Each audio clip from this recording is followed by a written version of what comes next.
ubu rero kuva uno munsi ntagira umurundi n'umwe asubira kwicara. Mu minsi heze nagiye Inyanzarake sanga Inyanzarake bamwe mwahamwitwa ngo muri banyarucari usanga bitwa bakire. Ndagenda gutembera mu mirima mbona umupfaso n'umwe w'umukenyezi, ndamaza nti mupfaso ndi gute? Ngo ni sawa. Iki giterwa mubona gute? Ngo ni sawa Mutama. Ndi gute? Ati jewe ubu nshora itoni n'imiburiburi 2 ku kwezi za pacuri. Ikiro nangahe? Ngo ikiro n'amajana 2. Itoni 2 no kuvuga amajana 4. Wibereye muhiri wawe udapanze, winwera amazi utaguze,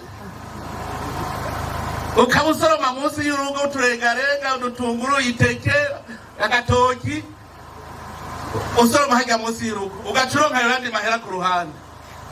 Kubera iki? Barose isoko. Hari umugwiza atunga yazanye ico giterwa ca pacuri, acagira ihinguriro, acababwira ati rima jewe nzobaha isoko murafise. Bose baca kurima ico giterwa. Uno munsi ihera ku mufuko ririho. Sine nababwiye nti umufuko wose uronka amahera. Mwumvise ingene natse igiterwa ca pacuri nagandabwire hirya hanyene hirya mu haca amahera akagira upangana. Murabona hajya munsi y'abijya bigaza atakiriye. Nabwiye Savonor usanga mudashoboye gutunganya amakoperative ngo atere pacuri hajya ntigira niyizire jewe naganda basare mu namatari hajya siwanyu amakoperative turime pacuri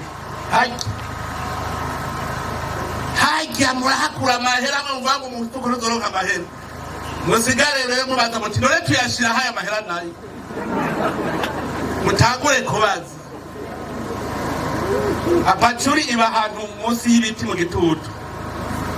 Hajya rero munsi y'abijya bigazi bamuritunganya amakoperative nzoza ndabahitana ngo tuje kurima. Itunga rya mbere mu gihugu rihera ku isi. Radio television RTBB n'ijwi ryiza ry'Uburundi bwiza.